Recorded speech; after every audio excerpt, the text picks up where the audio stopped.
तो आदाब, नमस्कार, गुड इवनिंग, सत श्री अकाल। एक बार फिर आप तमाम लोगों का स्वागत है क्राइम तक की कहानी के इस एपिसोड में। उम्मीद है पूरी फैमिली अच्छी होगी, अपना और अपनों का ख्याल रख रही होगी। एक तो पहले सबसे पूरी क्राइम तक फैमिली को बहुत बहुत बधाई, मुबारक, क्योंकि हमारे एक जो 41 मजदूर लास्ट 17 डेज से उत्तरकाशी के सिलक्यारा टनल के अंदर, एक सुरंग के अंदर जो भी बन रहा था, फंसे हुए थे और तमाम मशीनों ने जवाब दे दिया।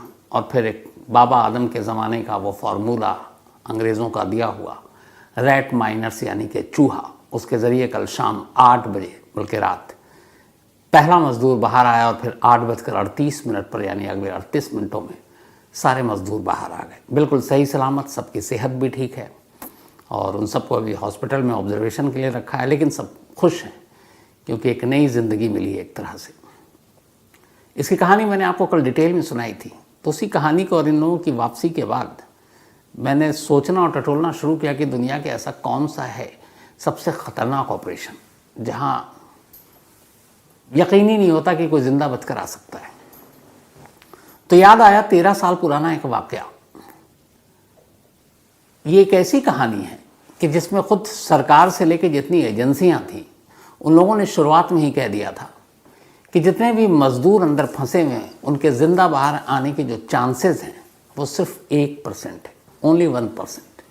99% लोग ये मान चुके थे कि वो अब कभी ऊपर नहीं आएंगे, लेकिन उस 1% के सहारे कैसे इस सबसे अब तक के दुनिया के कहते हैं कठिन, मुश्किल और सबसे खर्चीले, महंगे ऑपरेशन को अंजाम दिया गया। रोंगटे खड़े कर देने वाली ये कहानी है चिली के एक माइंस की, जो सोना, तांबा, ये सब जो हम लोग पहनते हैं, दिखाते हैं दुनिया को, ये सारी चीज़ें बड़ी मुश्किल से निकलती है साहब। बड़े इसमें लोगों के खून पसीने होते हैं और बदकिस्मती देखिए जो लोग इन अनमोल जवाहरात को ज़मीन के नीचे या पहाड़ों के दामन में घुसकर खोद कर निकालते हैं, अपनी जान को जोखिम और ख़तरे में डालकर, उनके हिस्से कुछ नहीं आता। वो बेशकीमती पत्थर वो निकालते हैं हमारे और आप जैसे लोगों के लिए ताकि आप पहन सकें। उनकी ज़िंदगी ऐसी रहती है। वो लोग हर दिन जीते हैं, हर दिन मरते हैं। इसलिए ऐसे लोगों की हमेशा इज्जत की जानी चाहिए। और जब भी आप कभी कोई जेवर या इस तरह की चीज़ें पहने तो एक बार ऐसे लोगों के बारे में भी सोचना चाहिए। बात 2010 की है, अगस्त 5 अगस्त की सुबह की बात है। चिली में एक जगह है, रेगिस्तानी इलाका है, और वहाँ पर सैन जोस माइंस, बड़ा फेमस 120 साल पुरानी ये माइंस है या खान कहें, सोने की खान। तांबा भी निकलता है, कॉपर भी, पर सोने की खान के लिए ज़्यादा मशहूर था और चिली की इनकम का एक बड़ा ज़रिया था ये जो सैन जोन्स माइन थी। 5 अगस्त 2010 की सुबह इस माइंस के अंदर करीब 2300 फीट, 2300 फीट ज़मीन के नीचे, ज़मीन से लेकर नीचे तक 33 मजदूर काम कर रहे थे सोना निकालने का, कॉपर निकालने का। और इनको ऊपर तक लाने ले जाने के लिए रैंप हुआ करता था। वो रैंप अचानक टूट गया। चलो टूट गया, दूसरा आ सकता था, लेकिन अचानक फिर पहाड़ को गुस्सा आया और वो मलबा एक एक कर गिरना शुरू हुआ। 7 लाख मेट्रिक टन जो पहाड़ों का मलबा है, 7 लाख मेट्रिक टन मलबा उस जगह पर गिरा और पूरा जो ऊपर जाने का रास्ता था वो ब्लॉक। अब ज़मीन के नीचे 2300 फीट और जो दूरी थी आधे किलोमीटर से ज़्यादा, मतलब अगर अब उसको लंबाई में ले लें ऊपर की बजाय, आधे किलोमीटर से ज़्यादा ज़मीन की गहराई में 33 लोग फंस गए। जब यह हादसा हुआ, ऊपर पता चला, कोहराम मच गया। अब ये हुआ कि क्या करें। शुरुआत में जो कंपनी थी इस खुदाई में लगी हुई थी, उन्होंने कोशिश की, कोई काम नहीं आया। फिर बाद में बाकी जो एक्सपर्ट्स थे उनको बुलाया गया, कोई काम नहीं आया। इधर गहराई इतनी थी और वेंटिलेशन, हवा, ऑक्सीजन, ये सारी चीज़ों को जब कैलकुलेट किया गया तो जितने एक्सपर्ट्स थे उन्होंने कहा कि ये सब जो इनको बाहर निकालने की जो कोशिश और कवायद है ये शायद सब बेकार है। उन्होंने अपने हिसाब से अंदाज़ा लगाया कि 1% भी चांस नहीं है, बस 1% है, तो कोई करिश्मा और चमत्कार हो जाए तो ये बाहर आ जाए। अब इधर इन मजदूरों के फंसने की जब खबर फैली तो उनके परिवार, रिश्तेदार, तमाम लोग पहुंच गए उस सोने की खान के बाहर और वो सरकार से, बाकी लोगों से डिमांड करने लगे। इधर एक्सपर्ट जो है मशवरा दे रहे हैं कि कोई फ़ायदा नहीं है इतना इनको रेस्क्यू करने के लिए, लेकिन वो डायरेक्ट बोल भी नहीं सकते थे। लेकिन कुल मिलाकर लचर तरीके से शुरुआत के कुछ दिनों में ये कोशिश हुई कि उनको बाहर निकालना है, क्योंकि 1% गुंजाइश थी। कहा क्यों करें, फिर भी कोशिश जारी रही। 17 दिन बीत गए। अब जैसे जैसे दिन बीत रहे थे वो 1% की भी गुंजाइश कम होती जा रही थी। अब ये था कि 17 दिन वो जिंदा कैसे रहेंगे। अच्छा, इस सुरंग की एक खास बात थी। इस सुरंग में जगह जगह कुछ इमरजेंसी केबिन टाइप बनाया गया था, लोकेशन। वो इसलिए कि अगर कभी ऐसा कोई हादसा हो जाए, 2-4 दिन के लिए मजदूर फंस जाए, तो उस जगह पे एक तरह से स्टोरेज रूम आप समझ लीजिए। तो वहाँ करीब 8 से 10 लोगों के बैठने के लिए 2 बेंच और खाना और पानी और दवाएं रखी गई थी, ताकि अगर खुदा न खास्ते कभी ऐसा कोई हादसा हो तो 2-4 दिन तो मजदूर निकाल लें। तो ये जगह सुरंग के अंदर जहाँ जहाँ काम खदान का होता था, कुछ कुछ ऐसे ब्लॉक बने हुए थे जहाँ ये रखे जाते थे, ये इमरजेंसी ब्लॉक।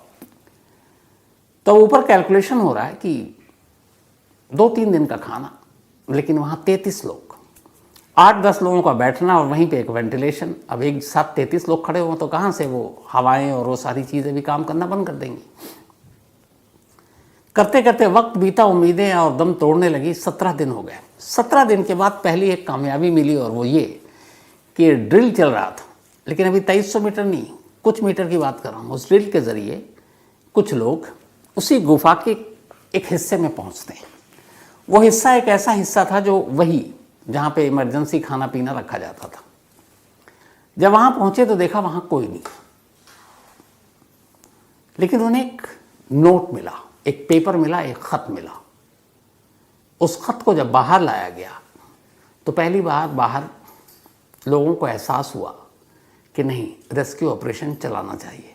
ख़त में लिखा था कि हम 33 के 33 लोग ठीक हैं, और चूंकि यहाँ पे वेंटिलेशन कम है, 8 से 10 लोग बैठ सकते हैं, सांस लेने में मुश्किल आ रही है और ये यहाँ पे कभी भी और कुछ मलबा गिर सकता है, इसलिए हम सुरंग के और अंदर दूसरी तरफ जा रहे हैं जहाँ पर जगह है और जहाँ हम अपने आप को महफूज रख सकें। 17 दिन के बाद एक ख़त ऊपर आया, उम्मीद की रोशनी जागी कि लोग जिंदा हैं। अब उस ख़त में एक और बड़ी मार्मिक अपील थी। वो ख़त चिली के प्रेसिडेंट के नाम लिखा गया था और कहा गया था कि हम सब यहाँ हैं और हम जिंदा हैं और हम उम्मीद करते हैं कि आप हमारी मदद करेंगे। जब चिली के प्रेसिडेंट के पास ये लेटर पहुंचा आफ्टर 17 डेज, तो उनका भी दिल पिघला। ये लेटर जो था ये मीडिया में भी लीक हो गया। 17 दिन के बाद अचानक चिली के तमाम ब्रॉडकास्टर, न्यूज़ चैनल, इनका जमावड़ा लग गया उस सोने की खदान के बाहर। एक लेटर ने करिश्मा कर दिया। अब ये हुआ कि नहीं बचाना, पूरी मुहिम चल गई। 33 लोगों की ज़िंदगी का सवाल, लेकिन ज़मीन से करीब आधा किलोमीटर अंदर, न हवा, न पानी, न खाना, न पीना। क्या किया जाए? अब उसके बाद ये हुआ कि इनको निकालना तो है। वैसे ही जैसे अपने सिलक्यारा ये टनल में उत्तराखंड में कोशिश की गई, कोशिश जारी रही, लेकिन कोई कोशिश कामयाब नहीं हो रही थी। तब तमाम दिग्गज बैठे और उन्होंने फिर 3 प्लान बनाए। 3। एक प्लान ए था जिसमें इनको होल बनाने थे, एक ऐसा होल जिसमें शुरुआत में छोटा हो और आगे चलकर वो चौड़ा होता जाए। और जो प्लान बी था उसमें यह था कि शुरू से ही एक बड़ा होल बनाया जाए। प्लान सी जो था वो ये था कि 1969 फीट की चट्टान और जो धरती की सतह है वहां से उसको काटकर पैरेलल अंदर जाने का रास्ता बनाया जाए। अब इसके लिए अलग अलग मशीनें मंगाई गई। उस दौर में ये बड़ा खर्चीला इसीलिए हुआ। जो चट्टानों को काटने के लिए मशीनें मंगाई गई, उसमें ड्रिलिंग मशीन जो है वो वाली मंगाई गई जो इस्तेमाल होती थी, आम मशीन नहीं थी, बल्कि ये एक बुरार स्टार्टा करके मशीन थी जिसका इस्तेमाल आमतौर पर जो खदानों में वेंटिलेशन के लिए किया जाता है, इसलिए बड़ी ये तेज़ी से काम करता है। दूसरी मशीन एक ऐसी मशीन थी जो बोरिंग में इस्तेमाल की जाती है जब हम पानी निकालते हैं कहीं से भी। इसके अलावा एक और मशीन थी जो ऑयल ड्रिलिंग में, जब जहाँ पे तेल पाए जाते हैं वहाँ के उसमें काम आता है। और ये सारी मशीनें बड़ी महंगी, कहते हैं कि करीब $20 मिलियन US डॉलर के करीब सारा खर्च हुआ था। लेकिन ये सारी चीज़ें चलती रही, बीच में रुकावट आती रही, जैसे अपने यहाँ रुकावट आती गई। अब क्या करें? फिर ये तय हुआ कि 17वें दिन एक कुल मिलाकर 16 इंच, बल्कि 21 इंच, माफ कीजिएगा 16 इंच का एक छोटा सा पाइप करते करते करते उस 2300 फीट तक पहुंचाया गया। और वो 16 इंच आप समझ सकते हैं कितना बड़ा, उससे इंसान नहीं आ सकता। लेकिन वो 16 इंच इसलिए पहुंचाया गया ताकि उसके ज़रिए खाना पीना और बाकी चीज़ें भेजी जा सके। लेकिन सबसे पहले अंदर कैमरा गया। जब कैमरा गया तो जो कैमरे के मंजर ने जो तस्वीरें दिखाई वो रोंगटे खड़े करने वाली थी। 33 मजदूर, चेहरे पर हवाइयाँ उड़ रही हैं, मौत की दहशत है, अंदर गर्मी और उमस इतनी है कि सब ने अपने अपने कमीज़ उतार रखे हैं, भूख से निढाल हैं, आंखें धसी हुई हैं। जब ये तस्वीरें बाहर आई और मीडिया पर चली तो लोगों की हमदर्दी और ज़्यादा बढ़ गई। अब उस तस्वीर के बाद ये हुआ कि उसी छोटे से पाइप के ज़रिए उन तक खाना और पानी पहुंचाया जाए। लेकिन जब ये खाना और पानी पहुंचाने की बात आई तो फिर अचानक जो कुछ एक्सपर्ट्स उन्होंने बताया कि अगर ये खाना पानी पहुंचाया गया और इनकी जो हालत है और इन्होंने उस भूख की वजह से अचानक बहुत सारा खाना खाना या पानी पीना शुरू कर दिया तो हो सकता है इनमें से कुछ लोगों की मौत हो जाए। क्योंकि जब 17 दिन के बाद उनसे बातचीत हुई कैमरे के थ्रू तो जो उनका सुपरवाइज़र था उसने बताया कि जब ये हादसा हुआ उसके बाद वो लोग उस जगह पहुंचे जो इमरजेंसी वाला रूम था, एक जहाँ खाने पीने का सामान था। लेकिन वहाँ 8 लोगों के लिए खाने पीने का सामान था और ये थे 33 लोग। और इन्हें मालूम नहीं था कि ऊपर की दुनिया को पता भी नहीं है कि नहीं कि हम जिंदा हैं। तो सुपरवाइज़र ने एक सख्त फैसला लिया। उसने 33 लोगों से कहा कि देखो मैं तुम्हारा सुपरवाइज़र हूँ और हम सबको ज़िंदा रहना है तो कुछ कड़े फैसले लेने होंगे। उसने कहा जो ये 8 लोगों का खाना है हम इसको तब तक चलाएंगे जब तक कि हम जिंदा हैं। वहाँ दूध और कुछ और चीज़ें थी। कहते हैं कि उसने एक एक मज़दूर को एक एक चम्मच एक दिन में दूध दिया, 1 चम्मच, और उससे पूरा दिन आपको जीना था। पानी भी इसी तरीके से दिया गया। लेकिन 33 लोग थे, वो भी कितना चलता। ये सारी चीज़ें ख़त्म हो गई। जिस दिन ये 17 तारीख को बात हुई इन लोगों से, पहली बार कैमरा गया तो सुपरवाइज़र ने ऊपर मैसेज दिया कि हमने आखिरी बार खाना 4 दिन पहले खाया था, हमने आखिरी बार पानी 4 दिन पहले पी थी। जो वो 8 लोगों के हिसाब से वहाँ पे फूड स्टोरेज करके रखा गया था वो हमने किसी तरीके से 13 दिन चला लिए, एक एक चम्मच दूध पीकर। लेकिन वो भी ख़त्म हो गया। पिछले 4 दिनों से न किसी ने पानी पिए न किसी ने खाना खाया और सब निढाल हैं। जब ये बात ऊपर पता चली तो लोगों ने कहा कि अब पाइप तो पहुंच गया, अब खाना भी जा सकता है। उन्होंने कहा नहीं, अगर तुमने ऐसे खाना भेजा तो ये इतने भूखे हैं कि अगर ये खाएंगे तो हो सकता है कि कुछ को दिल का दौरा पड़ जाए और वो मर जाए। तो अब यहाँ पे देखिए कि जब एक्सपर्ट से बातचीत हुई इसके बाद नासा को कांटेक्ट किया गया, अमेरिकी स्पेस एजेंसी, क्योंकि नासा स्पेस पे एस्ट्रोनॉट और इन लोगों को भेजती है, अंतरिक्ष यात्रियों को। तो नासा की एक पूरी टीम है जो इनके फूड को वो देखती है पूरा, कि उनका डाइट और खाना कैसे होना चाहिए और क्या कुछ होना चाहिए। तो नासा से कहा गया कि ये सिचुएशन है, अब ये बताइए कि इसमें इनको क्या खाना दिया जाए, कैसे दिया जाए। नासा ने तरीका बताया कि इस तरीके की कुछ चीज़ें, कुछ दवाएं, कुछ खाने में, कुछ पानी में अगर हम ये देते हैं और इतनी मकदार, इतनी मात्रा में, तो उससे कोई असर नहीं होगा। तो अब यहाँ नासा इस ऑपरेशन में कूदी। नासा कूदी, फिर नासा के कहने के बाद वो सारी चीज़ें उसी हिसाब से नीचे पहुँचाई गई इस इंस्ट्रक्शन के साथ कि 33 के 33 हर मज़दूर कौन कितना हिस्सा पानी पिएगा, कौन कितना हिस्सा खाना खाएगा, ताकि अचानक 4 दिन की भूख के बाद ये लोग टूट ना पड़े। तो उसी हिसाब से नासा के कहने पर वो सारी चीज़ें नीचे पहुंची। अब पहुंची, उनकी जान में जान आई, लेकिन इधर कोशिश जारी है। अब बीच में सारी दिक्कत वही आ रही है जो इधर आई थी। कभी ड्रिलिंग मशीन फेल कर जाए, कभी मशीन की ब्लेड टूट जाए, कभी बीच में कोई चट्टान आ जाए, कभी खुद मशीन टूटकर रास्ते का रोड़ा बन जाए। तो ये सारी चीज़ें चलती रही और वक्त बीतता रहा। 17 दिन के बाद पहली बार उन लोगों से अंदर कांटेक्ट हुआ। अब 20, 25, 30 दिन बीतते जा रहे हैं। अब ये हुआ कि ड्रिलिंग तो कर रहे हैं, लेकिन 2300 फीट नीचे हैं ज़मीन के, उनको ऊपर कैसे लाएं? और अगर मान लीजिए कि ऊपर लाते हैं और बीच में कहीं वो जो मशीन है, ट्रॉली जिससे लाएंगे, वो फंस गई, तो ना हवा ना ऑक्सीजन, क्योंकि सब कुछ तो बंद है, तो वो वैसे ही मर जाएंगे। तो उन्होंने तरीका वही किया जो रानीगंज का आपको किस्सा सुनाया था, जो हिंदुस्तान के ईजाद है, कि एक स्टील का एक वो बनाया जाए कैप्सूल, और उस कैप्सूल को ड्रिल करके उतने ही साइज़ का वो कैप्सूल अंदर डाला जाए, और उसी कैप्सूल में एक एक कर मजदूर अंदर जाएं और फिर उनको खींचकर वापस बाहर लाया जाए।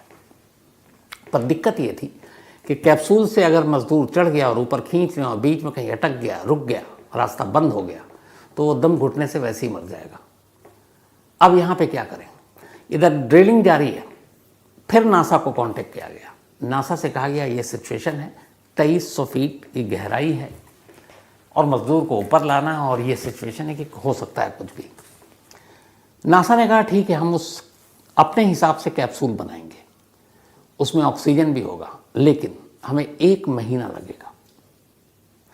इधर जो 16 इंच के पाइप को वहां तक भेजने में 17 दिन लगे थे। अब ये हुआ कि इस पाइप से खाना और ये तो जा सकता है, लेकिन इंसानों को लाने के लिए करीब 21 इंच गोलाई में वो चाहिए, ताकि एक इंसान उसमें आराम से घुस सके। तो जब उनसे बात की गई कि भैया 2300 फीट नीचे जाने के लिए 21 इंच का पाइप और उसको ड्रिल करके अंदर डालना है, तो उन्होंने कहा कि जो एक्सपर्ट्स थे, हमें इसके लिए 90 दिन चाहिए, 3 मंथ्स। 17 दिन में 16 इंच के वो गया, वो भी एक हिस्से तक, लेकिन अब मजदूरों तक पहुंचना जहाँ पे वो हैं, वहाँ के लिए 3 मंथ्स। अब ये सारी बातें 17 दिन के बाद की हो रही हैं। अब 90 दिन में क्या हो, कौन बचे, कौन, फिर लगा कि अब वो 1% वाली चांस आ गई है। अब क्या करें? कोई और रास्ता था नहीं। तो सरकार ने, अब चिली सरकार ने कहा कि अब ये सारा कमान रेस्क्यू ऑपरेशन हम अपने हाथ में लेते हैं, और उन्होंने दुनिया के तमाम एक्सपर्ट से कांटेक्ट किया। अब चूंकि ये सारी चीज़ें लाइव दिखाई जा रही हैं, जैसे हम पिछले 1 हफ्ते से हम लोग दिखा रहे थे उत्तरकाशी का, तो पूरी दुनिया की भी हमदर्दी इन 33 मजदूरों के साथ, क्योंकि ये पहला था जिसमें 2300 फीट नीचे, हमारे यहाँ सिर्फ 60 फीट का ये मामला था, सोचिए, उसमें 17 दिन लग गए। 60 फीट्स, और यहाँ 2300 फीट्स हैं, उसके नीचे दबे हुए। तो सारी दुनिया से कांटेक्ट किया चिली गवर्नमेंट ने, फिर नासा को रिक्वेस्ट की। नासा ने कहा कि ठीक है, लेकिन हमें इसे बनाने में 1 महीना आप लगेगा, 30 दिन। इधर एक्सपर्ट्स ने भी कहा कि नहीं, हमें तो 90 दिन लगेगा, तो खुदाई जारी है। तो समझौता ये हुआ कि नासा से कहा गया आप बनाने का काम शुरू कीजिए, हम ड्रिलिंग का काम देख रहे हैं। करते करते करते खैर ड्रिल होती रही, उधर नासा अपना इंतज़ाम करता रहा। जो नासा के फूड लैब से इधर खाना भी उन्हीं के हिसाब से यहाँ पहुँचाया जाता रहा। नासा की एक टीम वहाँ पहुँच गई, वो पूरा मॉनिटर कर रही है। फिर ये कैप्सूल बनना शुरू हुआ, उसमें एक ऑक्सीजन था कि अगर ये कैप्सूल कहीं भी फंसेगी ऊपर आने तक में, तो मजदूरों की जान नहीं जाएगी, कम से कम ऑक्सीजन उन्हें मिलता रहेगा। इस तरह का उन्होंने मॉडिफाई किया था। अब ये सारी चीज़ें चलती रहीं। 5 अगस्त की बात थी और महीना बीतता रहा। 5 अगस्त के बाद अब अक्टूबर का महीना आ गया। करीब 69 दिन हो चुके थे। 5 अगस्त को ये मजदूर अंदर फंसे थे। 13 अक्टूबर की तारीख आई। 13 अक्टूबर, 69 डेज, 69 दिन के बाद नासा का वो कैप्सूल विद ऑक्सीजन और 2300 फीट की जब ड्रिलिंग का काम पहले पूरा हुआ, ऊपर लोग खुशी से नाचने लगे, क्योंकि वो उस जगह तक पहुंच गए थे ड्रिल करते करते जहां पर मजदूर थे। अब ड्रिल का काम पूरा हुआ, अब उस कैप्सूल को नीचे डालना था, जिसमें एक बार में सिर्फ एक मजदूर ऊपर आ सकता था, 2300 फीट ऊपर। ऑक्सीजन के साथ वो नीचे गया। दुआएं यही हो रही हैं कि ये बस खैरियत से ऊपर आ जाए। 23 अक्टूबर की दोपहर को कैप्सूल नीचे, इंतज़ार किया गया, ऊपर से इशारा भी चल रहा है। थोड़ी देर के बाद कैप्सूल जब नीचे गई, उसके कुछ देर के बाद कैप्सूल ऊपर आया, दरवाज़ा खुलता है। पहला मजदूर जब बाहर आता और उसका जब चेहरा देखते हैं लोग, तो एक तो खुशी का ठिकाना नहीं, और दूसरी तरफ बदहवास उन लोगों की हालत को देखकर। इसके बाद एक एक कर 33 मजदूर उसी कैप्सूल से ऊपर आते हैं। 33 के 33 को अस्पताल ले जाया जाता है और फिर उन सब का चेकअप होता है। उनको हाई बीपी ज़्यादातर लोगों की थी, उनको कुछ को फंगल की बीमारी हो गई थी, धूप वूप थी नहीं वहाँ पर, कुछ को सांस की बीमारी थी, अस्थमा की हो गई थी। लेकिन धीरे धीरे उनका इलाज हुआ और सब कुछ फिर ठीक हो गए। जिस दिन ये 13 अक्टूबर 2010 को ऊपर आए थे, अंदर ज़मीन के नीचे 2300 फीट 69 दिन 69 डेज रहने के बाद, न सिर्फ चिली में, दुनिया भर में कहते हैं बिलियंस लोगों ने लाइव टीवी पर देखा था इस इवेंट को। एक ऐसा जिसमें इंसान पहाड़ों से जीता था, गहराइयों से जीता था और उस खान से अपने लोगों को बाहर निकाला था। बाकायदा चिली के प्रेसिडेंट ने इन 33 के 33 मज़दूरों को फिर वजीफ़ा दिया, हर महीने इतने डॉलर आप लोगों को मिलेंगे। और फिर 120 साल पुराने इस सैन जोस माइंस को, जिसके अंदर ये फंसे थे, गवर्नमेंट ऑफ चिली ने हमेशा के लिए बंद कर दिया। आज भी ये माइंस बंद है, जबकि कहते हैं कि इस माइंस में आज भी सोने और तांबे का खजाना गड़ा है। लेकिन इन 33 मज़दूरों की 69 दिन की ज़िंदगी जो इसके नीचे कैद में गुजरी थी, उसको सुनने और देखने के बाद वहाँ के लोग कांप उठते हैं। फिर उनकी कहानियाँ आई अलग अलग तरीके से, कैसे एक एक चम्मच दूध पीकर, एक एक चम्मच पानी पीकर, और कैसे आखिरी 4 दिन उन्होंने गुजारे, कैसे कपड़े तक मतलब वो नहीं पहन पा रहे थे, इतनी ज़्यादा उमस गर्मी, और कैसे उन सब का यही था कि उनमें से एक को भी उम्मीद नहीं थी कि वो ज़िंदा बचेगा। लेकिन जब उन मज़दूरों की तरफ से उसके सुपरवाइज़र ने एक नोट छोड़ा था जाते जाते अपनी जान बचाने के लिए, और अंदर वो नोट अगर 17 दिन के बाद इस हादसे के, यानी कि ये 5 अगस्त को हुआ था, 22 अगस्त को अगर ये नोट ऊपर न पहुंचता तो यकीन मानिए फिर इन 33 लोगों तक कोई इंसान नीचे नहीं पहुंचता। हर एक इन्हें मुर्दा मानकर कब का ऑपरेशन बंद कर देता। लेकिन एक ख़त ने इन 33 लोगों की जान बचा ली। तो दुनिया में ऐसे ऐसे करिश्मे भी बहुत होते हैं, और ऐसे करिश्मे से इसलिए भी खुशी होती है कि इंसानों की जान बड़ी कीमती होती है, और हर इंसान की जान को बचाने की जितनी भी कोशिश होनी चाहिए आखिर तक ज़रूर करनी चाहिए। तो ये थी आज की कहानी।